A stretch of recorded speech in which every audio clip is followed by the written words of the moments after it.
Assalamualaikum warahmatullahi wabarakatuh. Alhamdulillah.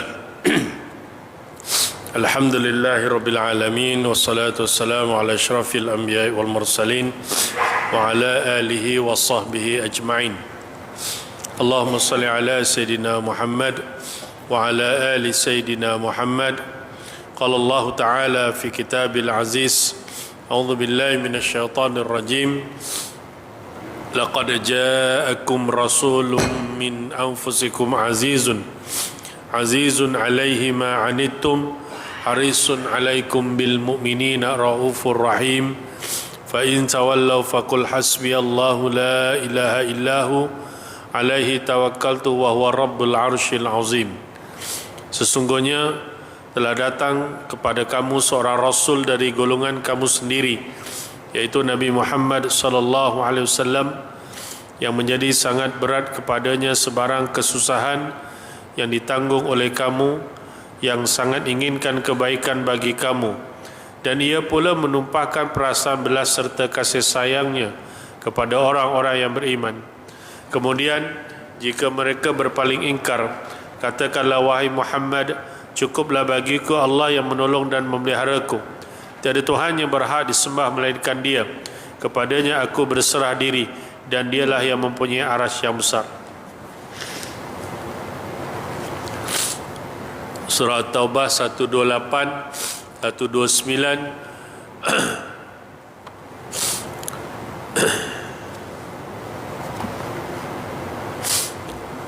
Wa an Nabi Ya'la Shaddad bin Aus radhiyallahu anhu عن النبي صلى الله عليه وسلم قال الكيس من دان نفسه وعمل لما بعد الموت والعاجز من اتبع نفسه هواها وتمنى على الله الأماني. Daripada Abi Ya'la Shaddad bin Aus radhiyallahu an, daripada Rasulullah sallallahu alaihi wasallam sabdanya, orang yang cerdik ialah orang yang selalu memperhitungkan dirinya dan ia suka beramal untuk bekalan sesudah ia mati. Sedangkan orang-orang yang lemah, yakni tidak cerdik, ialah orang yang selalu mengikuti hawa nafsunya dan hanya banyak berangan-angan kepada Allah Subhanahu wa taala untuk mendapat kebahagiaan dan pengampunan daripadanya tanpa beramal saleh. Hadis riwayat Tirmizi. Sadaqallahu wa rasuluh. Yang berusaha Tuan Nazir Masjid, Al-Ahli Catang Kuasa Masjid, Al-Fadil Tuan Imam bertugas, Muazzin bertugas, seterusnya kepada para asatizah, tuan-tuan guru, tuan-tuan haji, puan-puan haji, ibu-ibu, bapa-bapa, muslimin, muslimat, para jemaah yang dirahmati dikasihi Allah Subhanahu wa taala. Syukur alhamdulillah, malam ni kita dapat datang ke masjid, solat, zikir, doa, duduk dalam masjid, majlis ilmu, maghrib, isyak. Ya, niat iktikaf jangan lupa.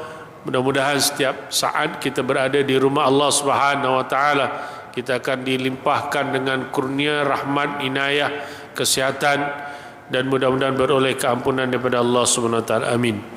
Sihat tuan-tuan, ibu-ibu sihat ya? Alhamdulillah. Alhamdulillah, malam ni kita jumpa sebulan sekali. Catatan terakhir saya bersama dengan tuan-tuan 21 bulan 7 2026. Kita masih lagi muqaddimah cerita bab ke-29, bab ma jaa fi istimaril albik wathayyib. Bab yang telah datang ia pada menyatakan hadis yang membicarakan minta izin daripada anak dara dan janda yang mahu bernikah, ya.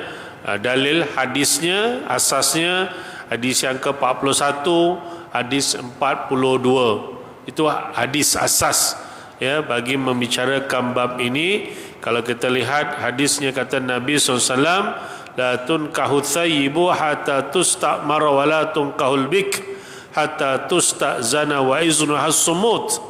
Ya, katanya Nabi sallallahu alaihi wasallam, tiada dinikahkan janda hingga dipinta suruhnya, dan tiada dinikahkan dara hingga dipinta izinnya dan izinnya diam. Al-ayyimu haqqu bi nafsiha min waliha wal bikru tusta'zanu fi nafsiha wa iznuha sumatuha. Dalam satu riwayat yang lain kata Nabi SAW, perempuan janda lebih mustahik, maknanya lebih berhak dengan dirinya daripada walinya, dan anak dara dipinta izin pada dirinya dan izinnya ialah diam. Ya, cantik Islam ni tuan-tuan ya, mengajar hukum hakam dan adat ya dalam soal berumah tangga, supaya apa yang kita lakukan, khususnya yang berumah tangga lah, sama ada yang bujang ke, yang duda ke, yang poligami ke, yang anak dara ke, yang janda ke, yang balu ke, bila ada jodoh waktunya bernikahlah mengikut panduan syarak. Ya, kerana kita jelas bahasan kita dah lama, 10 tahun dulu kot rasanya, 5-6 tahun dah confirm. Jangan lupa bila kita berumah tangga, selain daripada kita nak mencapai matlamat, ya, kahwin kerana perintah Allah, ikut sunnah Nabi, apa lagi tuan-tuan? Apa lagi ya? Lupa pula aku malam ni, otaknya lembab pula ya. Melaksanakan perintah Allah, ikut sunnah Nabi, fitrah manusia. Ya, fitrah manusia yang telah dibekalkan keinginan nafsu, yang lelaki nak perempuan, perempuan nak lelaki, nak ada suami, nak ada isteri. Yang keempat, mudah-mudahan punya zuriat. Dan yang kelima, bahagia rumah tangga dunia dan akhirat. Jadi nak mencapai matlamat ni, kena pastikan pernikahan yang dijalankan itu bertepatan dengan syarat. Apatah lagi yang melibatkan rukun. Apabila yang melibatkan syarat perlu dipenuhi, bimbang pernikahan dijalankan tidak menepati hukum syarak. Ya, bimbang, ya kan? Ada pernikahan yang tidak dijalankan, tidak menepati hukum syarak. Ya, itu pun kalau nikahnya sah. Tapi kalau nikah tak sah, dia rasa nikahnya sah, boleh jadi dibatalkan pernikahan. Ya kan? Sebulan saya tak datang ni tuan-tuan, ada satu pernikahan, saya bacanya perintah, dia WhatsApp dekat saya balik, mahkamah mengesahkan rujuknya tidak sabit seingat saya. Dia rujuk, rupanya senang kata tidak sabit rujuk, dah habis edah, tapi masih duduk bersama dan mahkamah farakkan. Kan? Farakkan, difarakkan serta merta. Kan? Jadi dah bila farak, bukan suami isteri. Bila suami isteri kena bernikah. Semula kalau nak balik, kalau misal kata tak bernikah, pisah terus, masing-masing cari jodoh. Dia macam tu. Ya. Jadi kalau dah habis edah, contohnya jelas, kena bernikah semula. Tak boleh duduk bersama suami isteri yang tidak ada rujuk, haram. Bahkan kalau dia tahu bahawa habis eddahnya masih duduk bersama, bahkan na'udzubillah ada yang sampai peringkat melakukan persetubuhan sedangkan habis eddahnya. Kan? Bila habis eddah bukan suami isteri, kalau bersetubuh haram. Jadi zina, anak lahir anak tidak satarah. Kan? Jadi kalau ialah kadang-kadang muda-muda bercerai kan, kahwin baru 3-4 tahun, umur 30-an, umur 40-an, itu masih gagah perkasa, Superman, Superwoman, gagah kuat lagi kan. Jadi kahwinlah, penuhilah tuntutan nafsu dengan baik. Itu pesannya. Ya, kalau tak dituntuti dengan baik, itu yang jadi yang tu kan. Minggu ni berlaku kan. Minggu ni ke minggu lepas berlaku. Bila tersebut ni teringat tersebut, kan, jam sekejap kepala tuan-tuan. Tak boleh fikir ni kadang-kadang. Kenapalah manusia ni ikut nafsu melampau-lampau sangat. Melampau-lampau sangat. Maksudnya begitu. Kan? Minta maaf cakap lah kalau dah bujang, dara bercinta, tak kahwin berzina, itu dah sepah dah. Dosa besar, sebat kita tahu. Tapi banyaklah yang nak berkahwin, tanggungjawab dan sebagainya. Kalau pejabat kita duk telefon, kan, mengaku dah mengandung. Nak nikah boleh tak? Ya boleh. Proses, urus. Anak tak sah taraf. Kita cakap terus terang. Tak ada cara nak tu sampai tak? Tak ada. Tapi kena kahwin lah, itu lebih baik, jelas. Tapi kalau bini orang, laki orang, kan, sampai melampiaskan nafsu dengan tak baik, kan masalah tu. Lagi kalau kata duda ke janda, kalau nak kahwin jangan buat benda maksiat. Kan? Sampai yang berlaku dekat negeri Melaka tu tahu kan. Itu pun tak tahulah, kerana saya tak fikirlah, melampau sangatlah tuan-tuan. Pada saya lah, kita nasihatkan mereka ni bertaubat kepada Allah SWT. Kalau ikutkan dah rejam dah tu dah. Kan? Berzina, kawasan masjid. Dan kalau masjid tu, kalau kita fikir, kalau kat store pun dah berat dah. Naudzubillah, dosa besar dah. Ini dalam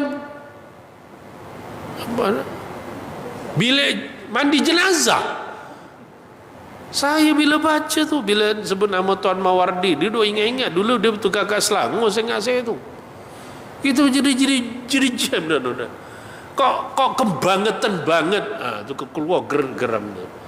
Kebangetan banget tuan-tuan. Minta maaf cakap lah. Melampau sangat tuan-tuan. Kalau minta maaf cakap lah, kalau kata duda janda berzina kat hotel, banyak kes kita jumpa tuan-tuan. Tangkap, bawa mahkamah, denda ke, penjara ke. Kita faham lah, salah tetap salah, denda tetap ada, dosa-dosa taubat lah kan. Tapi kita, otak kita hotel. Faham lah. Kan? Contoh lah kan. Ini kawasan masjid dalam bilik jenazah. Awal. Agak-agak macam mana kalau dia main dekat dapur tu, agaknya ialah katanya kan ada jawatan. Kalau siap katanya, wallah alam. Kalau siap tu maknanya kat dapur tu, silap gaya tu atas tong agak jadi kerja. Ini kalau dekat bilik jenazah tu, agak-agak mana? Silap gaya tu atas jenazah tempat dimandikan, itulah dia tuan-tuan. Alhamdulillah. Tak ingat langsung tuan-tuan. Allahu Akbar. Itulah bila nafsu ini sudah tidak terkawal, lupa dengan Tuhan, kan? Naudzubillah pula syaitan yang bernama Al-Awar sudah merasuk seluruhnya tuan-tuan. Naudzubillah. Akhirnya tuan-tuan, benda yang dimurkai Allah Subhanahu wa taala telah berlaku di muka bumi ini. Allahu Akbar. Nampak tak? Silap gaya kalau ada orang mati kat lepas tu, nak mati dia pesan, mati jangan mandikan kat situ ya, stres aku. Kan? Jadi kita ambil perhatian. Ini yang berlakulah di dalam negara kita. Naudzubillah, kita harap mereka ni bertaubat lah. Kan? Kalau misal kata bini orang, laki orang tu dah tak tahu nak cakap macam mana lah tuan-tuan. Sebab tu kata hukum syarak tu jelas, rejam sampai mati pengajaran pada manusia. Tapi kalau duda janda tuan-tuan, kahwin lah, apa masalah dia. Kan? Itulah pesanan. Tapi cerita dengan tuan-tuan ni ialah kita orang-orang yang taklah baik sangat, tapi kita faham hal-hal haram tu kan. Tapi inilah yang berlaku dalam masyarakat itu. Yang tua-tua, yang berumur begitu, yang kat pejabat, yang muda-muda lah bersepah tuan-tuan dalam cerita. Ya, naudzubillah. Ya, naudzubillah. Ya, berhati-hatilah tuan-tuan. Sebab tu bagi orang-orang yang begini tuan-tuan, makna nak bagi tahunya taubat pada Ta'ala. Itulah pesannya, cakap macam mana lagi tuan-tuan. Sampai sekarang bila tersebut dia sudah jadi jam sekejap tuan-tuan. Kita boleh fikir macam mana tuan-tuan. Ya. Yalah, itu kita nampak sesama itu, tapi lepas ni kita tengok, kita boleh baca lah mana keluarganya tahap jadi macam mana dengan isu anak lagi. Oh, nauzubillah. Okeylah, selingan tuan-tuan. Selingan tapi merewang-rewang sudahnya tuan-tuan. Okey, tak apalah, itu sebagai ingatan bersama. Menikahlah supaya akhirnya rumah tangga yang kita bina macam rumah tangga tuan-tuan lah, bahagia 60, 40 tahun, 50 tahun, bahagia punya anak, punya cucu yang baik-baik. Mudah-mudahan. Ya, bila bapaknya bagus, anaknya bagus, bila anaknya kahwin, dapat cucu yang bagus, itu kan bagus kehidupan keluarganya begitu. Ya kan, saling bertanggung jawab, baik ibu dan bapa, anak-anak pada ibu dan ayah, kan bagus. Ya, tapi pastikan hak mak ayah ditunaikan, hak anak-anak pun ditunaikan. Tu nak kena ni lah. Ya, sebab tadi on the way ke sini dengar agak ceramah sikit, kuliah sikit, teringat cerita pasal apa, kisah kata kita selalu dengar kata anak derhaka mak apa kan. Tapi kalau di zaman Saidina Umar ada diriwayatkan ceritanya, wallahu alam, tapi banyak ustaz-ustaz cerita, sehingga Ustaz Somad pun ada cerita yang ada bapa tu mengadu. Dia kata anak aku ni derhaka, panggil dia, nasihatkan dia, kan, ya Amirul Mukminin, tolong panggil anak saya derhaka tu. Tak nak dengar cakap, panggil derhaka, dekil di umur gerang kuku. Apa ya? Iya, undang anak morene, kan, panggil anak kau ke sini. Kenapa kau derhaka kepada bapa engkau? Kan, sebelum kamu mengatakan aku derhaka ya Amirul Mukminin, apa hak seorang anak terhadap bapa dia? Kan, bapa pesan, kan, pastikan ibunya yang baik, dia ajar dengan Quran, berikan nama yang baik, kan? Kan? Tapi kata anak ni, wahai Amirul Mukminin, sungguhnya hak aku tu tidak ditunaikan. Ibu aku ibu yang tidak baik, ya kan? Aku tidak diajar dengan ilmu agama, bahkan nama aku pun tak bagus. Dia letak nama apa, Jilan ke apa nama, kalau tak salah saya, yang bermaksud apa, Allahumma salli ala sayyidina, saya lupa binatang tu apa, tapi masuk binatang tak elok. Bukan apa, yang hitam-hitam, bambung, kalau Jawa ke Melayu, yang terbang hitam tu, Jawa kata bambung, yang terbang hitam tu apa tu, tuan-tuan pun tak tahu ya. Yalah, semua orang Arab kat sini kan, apa tu namanya lah, saya pun lupa lah ya. Kalau Jawa kata, biasa kita panggil bambung lah, hitam tu, ya kan, apatah makhluk tu, tapi namanya tak bagus, ya kan. Jadi janganlah kata benda tu benda yang kecil, tapi itu hak anak. Dari Sayyidina Umar kata, kamu lebih derhaka lagi terhadap anak kamu, kan. Jadi maknanya saling ada. Lepas tu tuan-tuan dan puan, pesan saya bila dapat anak, dapat cucu, bagilah nama yang baik-baik. Itu je pesan saya, ya, bagi pesan bagi anak yang baik-baik, supaya anak tu jadi baik, insya-Allah, ya kan. Kalau hari ini saya syorkan baik anak lelaki anak perempuan, ya, kalau besar anak lelaki terutamanya, letaklah nama yang baik supaya jadi anak baik. Contoh macam apa, Uwais Al-Qarni. Wah, nama hebat tu, tuan-tuan tahulah cerita tu kan, Uwais Al-Qarni, sampai Nabi sebut nama orang ni walaupun Nabi tak pernah jumpa. Ini anak luar biasa ni, berbakti dengan ibunya, sampaikan malaikat berbicara tentang Uwais Al-Qarni, pemuda yang hebat daripada Yaman. Subhanallah, kan bagus, kan. Katalah tuan-tuan dengan atuk-atuk, tahniahlah Ji, dengar-dengar dapat cucu baru ya, alhamdulillah. Bersalin kat mana? Hospital Selayang, sehat, alhamdulillah. Anak lelaki ke cucu lelaki ke? Cucu lelaki. Cucu sulung ke? Iya, alhamdulillah. Namanya dah ada dah saya cadangkan. Tak apa nama, Uwais Al-Qarni. Oh, bunyi sedap, Arab. Uwais Al-Qarni, bapaknya Parjo. Oh, ya sudah. Oh, bunyi Arab sedap dah. Bapaknya kan Parjo. Tak apalah, kan. Contohlah. Jadi mudah-mudahan anak yang baik itu akan memberikan kesan yang baik pada anak, insya-Allah. Okeylah, itu cerita kita membawa kepada isu perkahwinan dan apa nama tu, mukadimah cerita lepas tu, hukum bagaimana perlunya kita minta izin, ya, bagi seorang wali terhadap perempuannya. Baik, terus 1, 2, 4 nya problem dah bincang. Yang ada kita boleh tengok apa catatan cerita kita. Dan malam ni 125 punya isu, masalah 125. Nikahkan anak dara atau janda adakah dengan izin keduanya, ya? Nikahkan anak dara atau janda adakah dengan izin keduanya. Jadi tuan-tuan yang jadi wali, boleh jadi anak tuan-tuan adalah anak yang masih dara, atau tuan-tuan nak bernikah dengan seorang janda, jadi ada isu izin di sini. Kata Abu Isa, dan bermula amal dan hadis dalam masalah 124. Ya, 124 tu kalau tuan-tuan baca yang lepas, cerita tentang bagaimana keizinan seorang wali ke atas seorang perempuan sebelum majlis akad nikah itu dijalankan. Jadi di sisi ulama-ulama mujtahidin, ya, orang-orang yang ada kemampuan untuk berijtihad, ilmu fiqhnya luar biasa, macam Imam Asy-Syafi'i ataupun imam-imam yang besar, ya.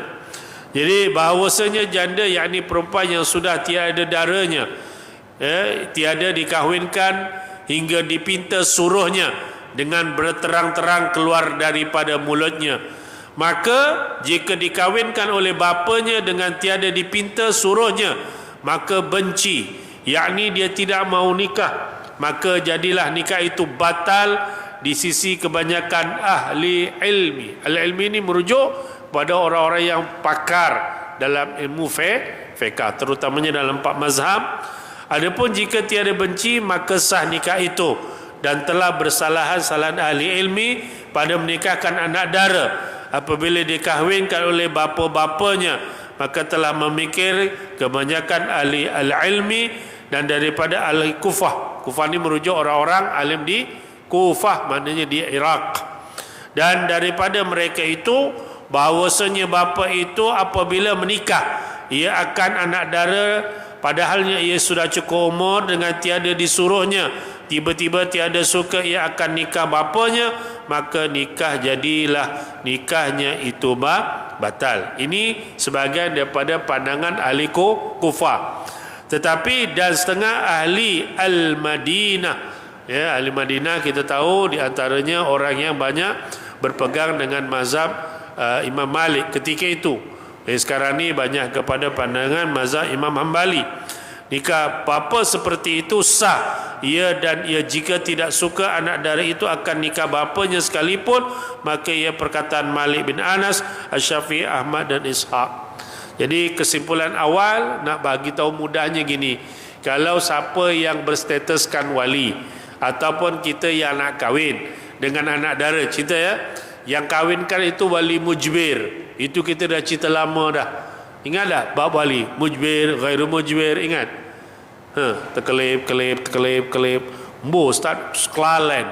Tu kan. Tak apalah.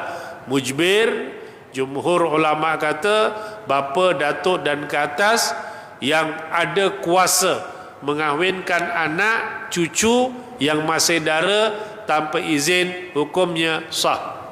Lagi-lagi kalau di dalam negara kita, bahkan lagi jauh yang pernah kita sebut, kalau kata tuan-tuan, ya kan, tuan-tuan bincang dengan isteri yang kita ada anak perempuan dah habis belajar 24 tahun, senang cerita macam inilah, bagi tahu je dengan dia, kau tak payah pening cari jodoh, bapak yang carikan jodoh, bagi tahu je. Anak tu kalau diam ke bercakap ke, bagi tahu dah okey. Kita pun pergi masjid, sembang dengan kawan, jumpa dengan imam. Mam, saya ada anak perempuan 24 tahun, saya nak imam, saya wakilkan imam. Imam carikan laki yang baik, kemudian imam nikahkan kan laki itu dengan anak saya yang bernama Siti. Kalau berlaku, dia imam pula lepas kuliah, habis semua imam duduk menung, tiba-tiba ada jemaah seorang duduk diam. Kau kenapa? Tak ada apa-apa. Kan, duduk di dekat masjid. Oh, ni lelaki baik ni. Kau dah kahwin belum? Belum. Nak kahwin tak? Nak. Berapa umur sekarang? 90. Itu dah luar biasa umurnya tu. Kan 90, nampak muda. Dah kahwin belum? Belum.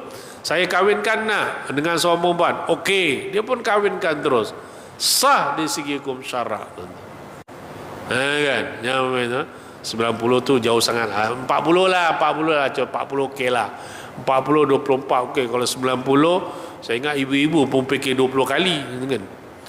Kan? Sah sampai mencitu sekali kuasa yang fiqh beri. Kan? Jadi kalau anak dara jelas. Kan? Tapi wali mujbir kena pastikan. Tapi kalau ghairu mujbir, nanti ada perbahasannya, itu tak boleh. Selain daripada bapa, datuk, tak boleh. Mana ada beradik laki ke, pakcik ke, tak boleh. Okay, jelas ya.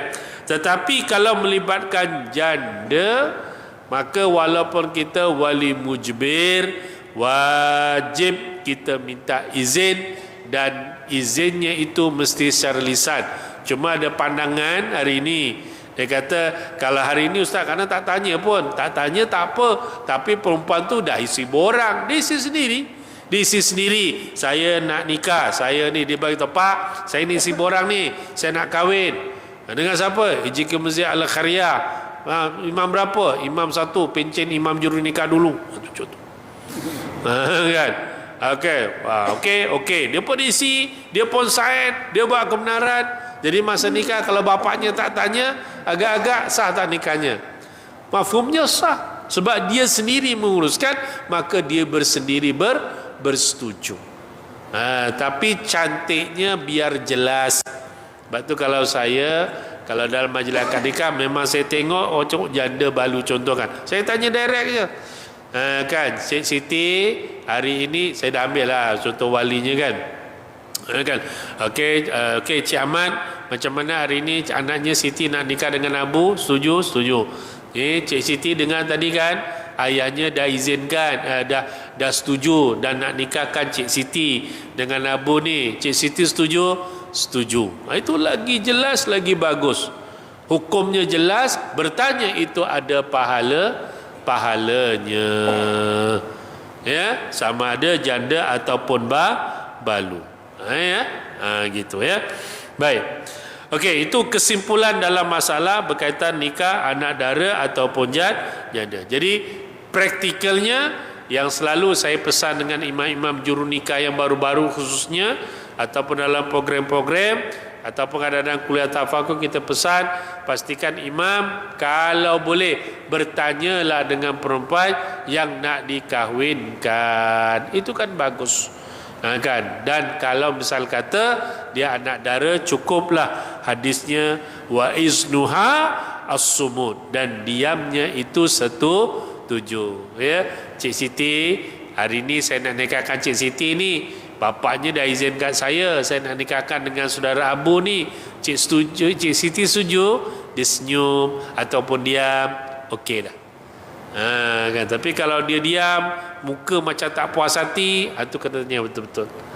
Ni betul ke nak nikah dengan Cik Abu ni? Dia diam je. Kalau gitu kena panggil duduk sembang balik. Takut-takut diam dia tak setuju. Kan? Setuju tak setuju? Sebenarnya saya tak setuju, mam. Tak boleh. Pasal apa? Saya sebenarnya nak nikah dengan imam aja. Lagi berat. Imam kata, ni saya ingin dengan istikharah ni nanti ni. Contoh kan. Tu. Ya. Jadi pastikanlah benda-benda begitu tuan-tuan, sebab saya bimbang bila bernikah dalam keadaan begitu, walaupun secara lisannya setuju, majlis akad nikah berjalan, tapi tiba-tiba dia tak suka dengan lelaki itu, nanti akan jadi masalah rumah tangga.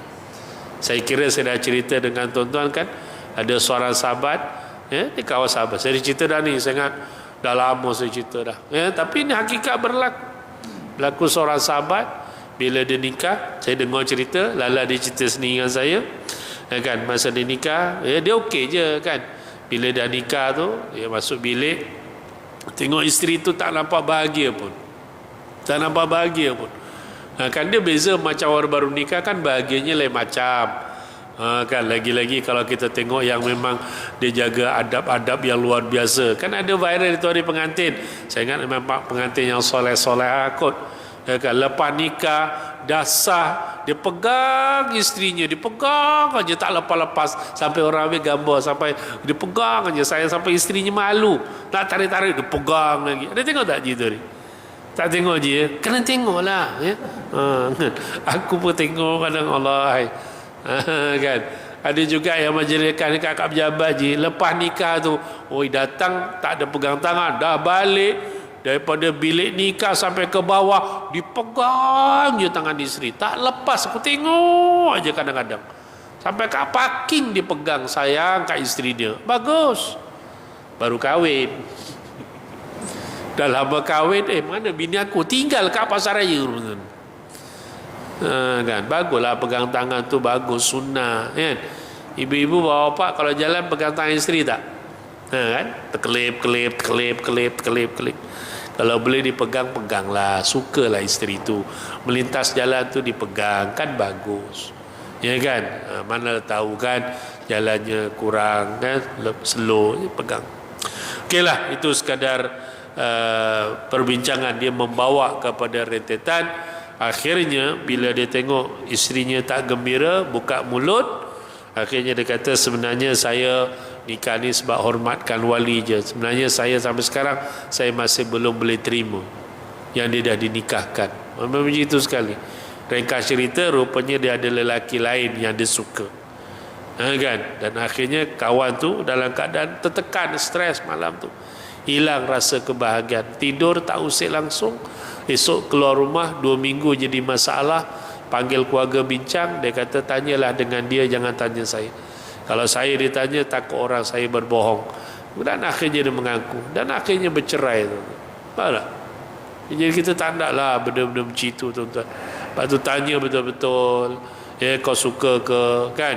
Dan kalau kita paling bagus, pesan. Saya pun pesan selalu kan, cakap, Kau kalau nak kahwin dah ada, bawa jumpa mak, kan, bawa ayah jumpa. Kalau ayah okey, ayah okey je, mak okey je, tak ada pening-pening kepala, asal lelaki soleh okey, cukup, kan. Tapi kita menjadi mak ayah wali ni janganlah letak syarat yang pelik-pelik. Yang macam baru ni saya tak tahulah, tapi terbaca juga. Kalau ada berapa juta baru boleh pinang anak dia. Terkejut kita tuan-tuan, juta, Allahu Akbar, ya. Okey, satu, ya. Baik. Seterusnya masalah 126. Janda yang disuruh syarat pinta nikahnya itu bagaimana keadaannya dinamakan janda? Ya saudaraku, janda pada masalah ini tidak bermakna bujang, bahkan bermakna yang sudah tiada darahnya. Kata Nawawi rahimahullah ta'ala dalam syarah Muslim, tak dapat tidak pasti dipinta suruh perempuan janda menikahkan dirinya dengan izinnya yang keluar terang-terang tuturnya dari mulutnya dengan tiada khilaf.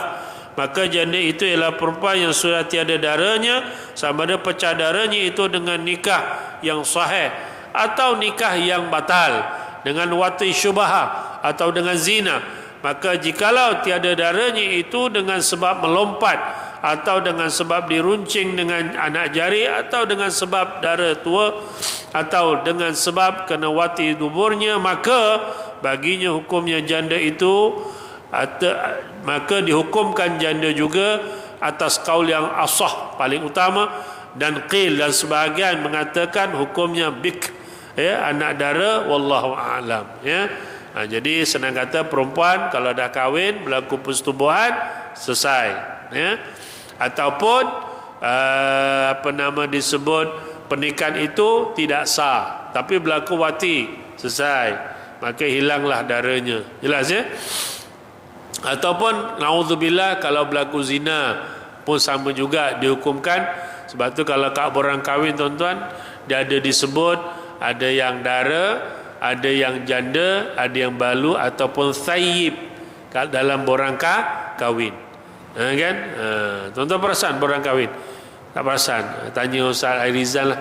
Ustaz Airizan kan imam kita, kan imam jurunikah, dia biasa jumpa lah tu. Sebab tu kalau dia tengok borang anak dara, dia akan tengok dokumen, ada pula sijil khusus kahwin. Biasa dara lah tu.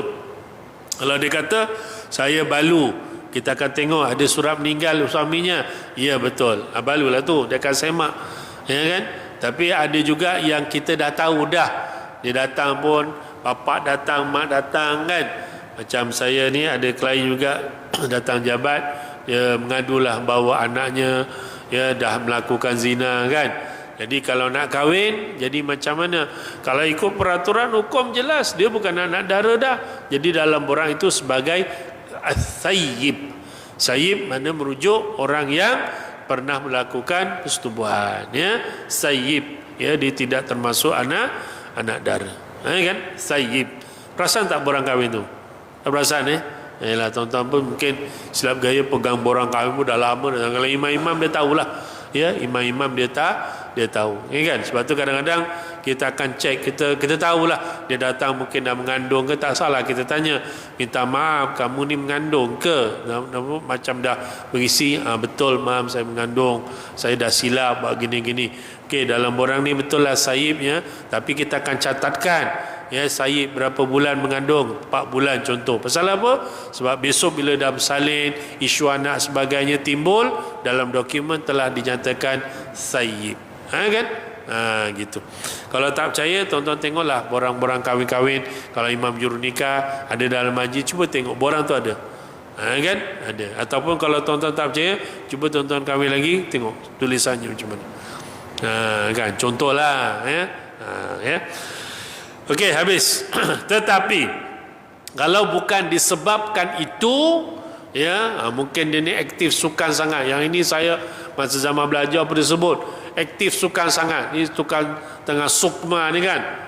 Sukma yang perempuan melompat sana, melompat sini, contohlah, kan. Apa tahu-tahu hilang pula terdaranya. Main gala panjang, gala pendek, lompat sana terjun sini, lompat jauh apa sebagainya, terhilanglah darahnya. Jadi di situ tetap dihukumkan sebagai al-bikr, sebagai anak dara. Ya. Tak payahlah cerita dulu bang, saya cakap terus terang, abang kalau kahwin dengan saya, abang tengok macam tak ada dara, jangan saya tak dara. Abang tahu saya ahli sukan kan. So yang hilangkan dara saya tu gala panjang tu contoh. Melompat sana melompat sini. Contohlah ya. Jadi kadang-kadang pun nak kena jelaskan ya. Oh, cerita sukma ya. Alhamdulillah. Hari ini tengok dalam carta paling banyak pingat negeri mana? Selangor kan? Selangor. Dapat berapa mas? 19 kan? Angguk je tuan-tuan, jangan fikir-fikirlah, angguk je lah. Saya pun baru tengok tadi, alhamdulillah 19 ya. Okeylah, insya-Allah mudah-mudahan. Okey. Bersukan tu tiada salahnya, tapi kena jaga adabnya, itu je. Okey. Okey, habis. 127. Masalah nikahkan anak dara dengan tiada izinnya, apa hukumnya? Ya, isyak 2 minit lagi ya. Nikahkan anak dara dengan tiada izinnya, apa hukumnya?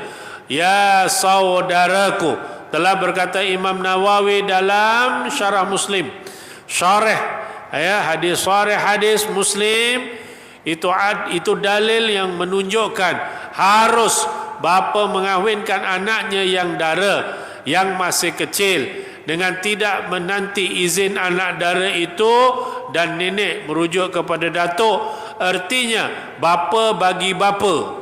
Pening cakap ya, bapa kepada bapa dia lah, macam tu ya. Seperti hukum bapanya juga di sisi mazhab kita, mazhab Syafi'i. Maka telah ijma' sekian orang Islam atas harus bagi seorang menikahkan anak perempuannya yang masih dara kecil itu, kerana hadis yang disebutkan oleh Muslim itu. Jadi bapa jelas ya, masih anak dara anaknya tanpa izin tetap nikahnya sah, macam yang saya sebutkan tadi. Jumpa satu orang, kahwinkan terus, nikahnya sah. Ataupun tuan-tuan balik kuliah, anaknya kat rumah, anak daranya dah umur 30 tahun, medang pula makan sate tepi jalan tu, ngok-ngek, datang orang masjid, kawan pula, sembang-sembang, tahu dia tak kahwin, jangan pening-pening lah, kau kahwin lah dengan anak aku, nak tak? Okey pakcik, tak ada masalah. Mas kahwinnya apa? 300 cucuk sate, contoh. Kan, satu cucuk RM1, 300 cucuk lah. Aku nikahkan kau Ahmad bin Ali dengan anakku Fatimah, mas kahwinnya 300 cucuk sate ayam tunai.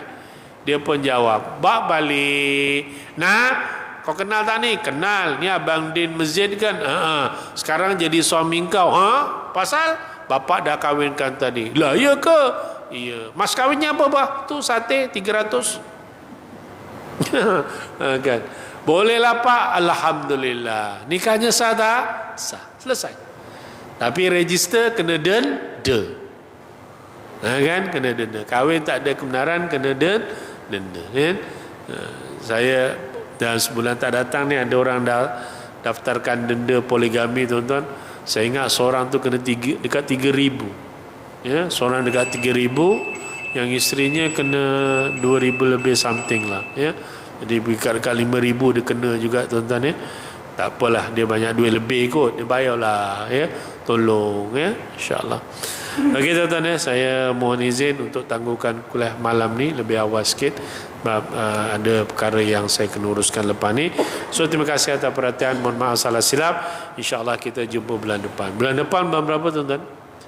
9 ya. Dah tak ingat dah bulan depan bulan 9. Ya sudahlah. Fokus betul tuan-tuan kuliah malam ni ya, insya-Allah. So terima kasih, mohon maaf salah silap. Aku qouli hadza, astaghfirullahalazim. Assalamualaikum warahmatullahi wabarakatuh.